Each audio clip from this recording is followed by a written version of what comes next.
The workers gather at the outpost as usual, but the camaraderie that normally accompanies the start of the day feels fractured. In the past, the crew would joke with one another, trading quips about the harsh weather or their evening escapades at the tavern. This morning, however, a heavy silence hangs over the room, broken only by the occasional scrape of chairs or the clink of coffee mugs on the table. Weshin enters, scanning the room. His co-workers are there, but something feels off. Anders sits at the edge of the table, hunched over and muttering under his breath. His finger drags through the frost on the table's surface, sketching what appears to be a crude rune. The motion is repetitive, almost mechanical, and his face is blank, as though he isn't entirely present. "What's that you're drawing?" Weshin asks, trying to inject some normalcy into the moment. Anders freezes, his finger hovering mid-drag. He looks up at Weshin, his eyes bloodshot and unfocused. I don't know," he stammers, his voice cracking. Then with sudden intensity, he snaps, "Why does it matter?" His outburst is so abrupt and out of character that the other miners glance over uneasily. Magnus, usually the calm and pragmatic one, tries to diffuse the situation. "Take it easy, Anders," he says, though his tone lacks conviction. Magnus himself looks paler than usual, his hands fidgeting with his thermos. He avoids eye contact, his gaze flicking nervously toward the windows as if expecting something or someone outside. Johan, a younger worker, chuckles nervously in an attempt to lighten the mood. "Must be the long nights getting to you, huh? Makes people see things that aren't there." But his laugh dies quickly when Anders glares at him with an intensity that sends a shiver through the room. In the past, the group's conversations had been lighthearted, their banter helping them face the grueling work ahead. Now, the usual social bonds feel frayed, stretched thin by an undercurrent of something unspoken. Even the outpost itself seems to reflect the mood. The walls feel closer, the air heavier, and the usual creaks of the old structure seem louder and more intrusive. As Carl arrives and begins the briefing, Weshin can't help but notice that several workers aren't paying attention. Some stare blankly into their mugs, while others rub their temples as if fighting off a headache. One worker, Torvald, keeps glancing at his hand, tracing faint glowing lines on his palm that no one else seems to see. Weshin shifts uncomfortably in his seat, his unease growing. Something intangible is pressing down on the group, and it's not just the sinkhole or the harsh conditions. This tension is different, an almost primal discomfort, as though the air itself is saturated with a presence none of them can name. For the first time since arriving at the outpost, Weshin finds himself doubting the safety of their work. Whatever is happening here, it's starting to take root not just in the mine, but in the people themselves. As Carl's voice drones on in the background, Weshin's attention drifts to the faint hum of the room, a sound he isn't sure is even real. It feels like the walls are subtly vibrating, though no one else seems to notice. He glances around, observing the other workers. Their faces are pale, drawn tight, and their movements feel disjointed, like puppets on frayed strings. He wonders if anyone else feels the same oppressive weight, the same gnawing unease that's been building in him since the first descent into the sinkhole. And then it hits him. This isn't just about the mine anymore. The odd behavior isn't confined to the workers. He remembers the tavern last night, the elders' cryptic warnings, and even the unsettling silence of the streets. It's as though the entire town is caught in a web of tension, fraying at the edges with each passing day. Lost in thought, Weshin shifts in his seat, and a sharp, uncomfortable heat against his thigh jolts him. He frowns, patting his pocket and feeling the small, smooth shape of the runestone he had picked up days earlier. He had completely forgotten about it. Now, though, it's hot, uncomfortably so, as if it's been lying near a fire. He pulls it out and stares at it, turning it over in his hand. The faint engravings on its surface seem brighter now, glowing faintly with an amber hue. A chill runs down his spine. It doesn't make sense. Rocks don't just heat up. For a fleeting moment, Weshin wonders if he's losing his grip, if the paranoia that's gripped the others is starting to sink its claws into him. He clenches the stone tightly in his fist, ignoring the heat as it burns against his palm. Glancing around the room again, wondering if anyone else has noticed the oddities, the whispers at the edges of their perception. Or maybe they have noticed, and they're just pretending everything is fine. hoping that by ignoring it, the growing unease will somehow go away. But he knows better. Whatever is happening isn't going away.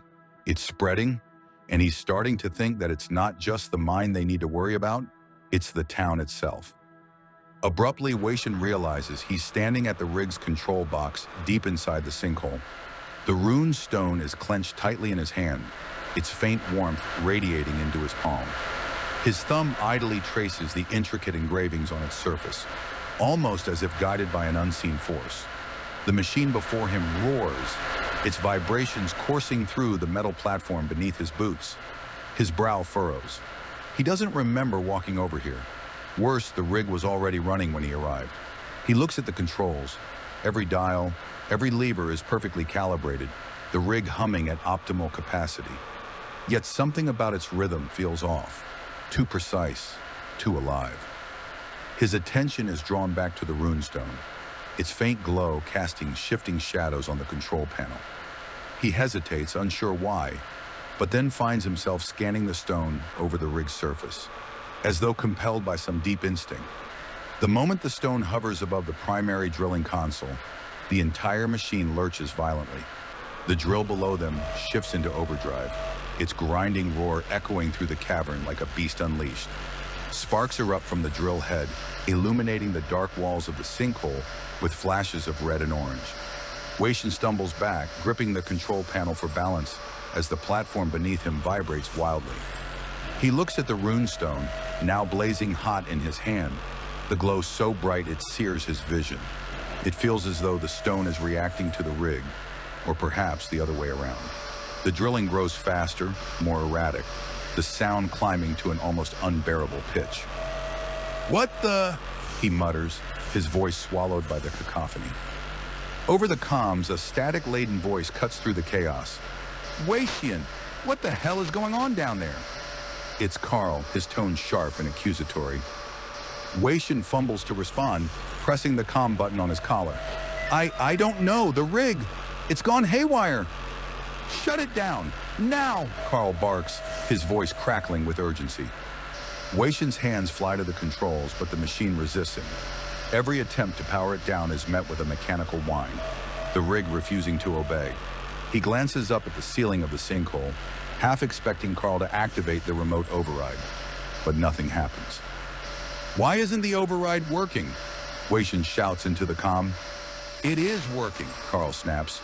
"Something's interfering. Get out of there before it blows." Weishin hesitates, his eyes darting between the rig and the stone in his hand. The glowing engravings seem to pulse in sync with the rig's movements, as though feeding into the machine's frenzy. A thought flickers in his mind, unbidden and chilling. It's the stone. It's amplifying the drill. The ground beneath the platform trembles, small fissures snaking outward from the base of the rig.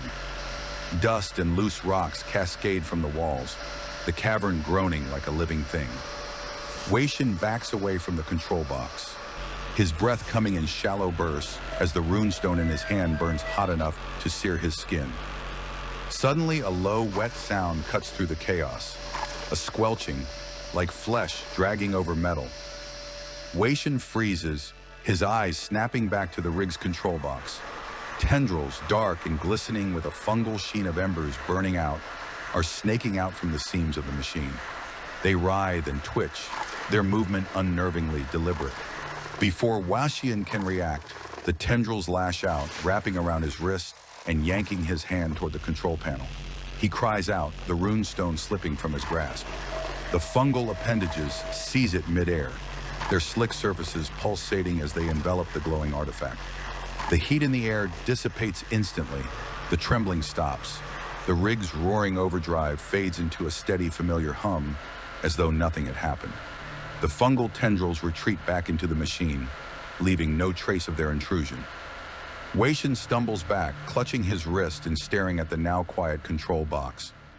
The runestone is gone, consumed by the rig, or whatever had taken hold of it. "Weishin, what's going on down there?" Carl's voice crackles over the comm, irritated but unconcerned. "You've got the whole system stalling up here."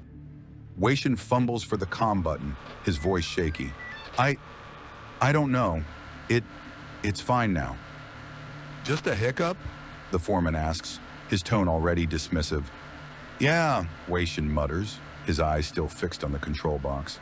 Just a hiccup. The other workers glance over, shrugging off the incident. Equipment malfunctions weren't uncommon in the sinkhole, and a few muttered curses about faulty systems are the only acknowledgement of the moment. To them, it's business as usual. But Washin can't shake the image of those fungal tendrils. He presses his hand against his thigh to stop it from trembling. Whatever had just happened, he knows it wasn't normal. And yet, as he looks around, he feels an unsettling isolation. Nobody else saw it. Nobody else felt it. And now the runestone, his only proof that something was deeply wrong, is gone. Waishin leaned against the wall of the sinkhole, his breath shallow and uneven. His gloves were slick with sweat, and his pulse thundered in his ears.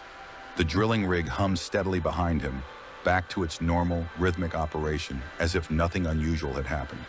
He glanced over his shoulder, half expecting to see those strange fungal appendages again, but the rig was just a machine now, its levers and gears coldly indifferent. He wasn't sure how long he'd been standing there, but the others hadn't seemed to notice his absence. That was a small mercy.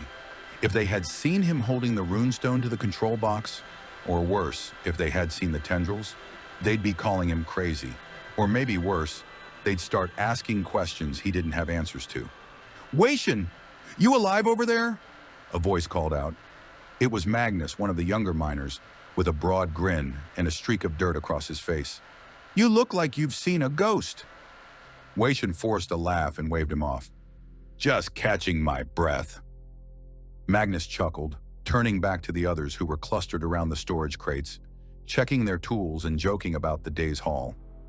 Waishin pushed himself off the wall and headed toward them, his boots crunching against the gravel floor of the sinkhole.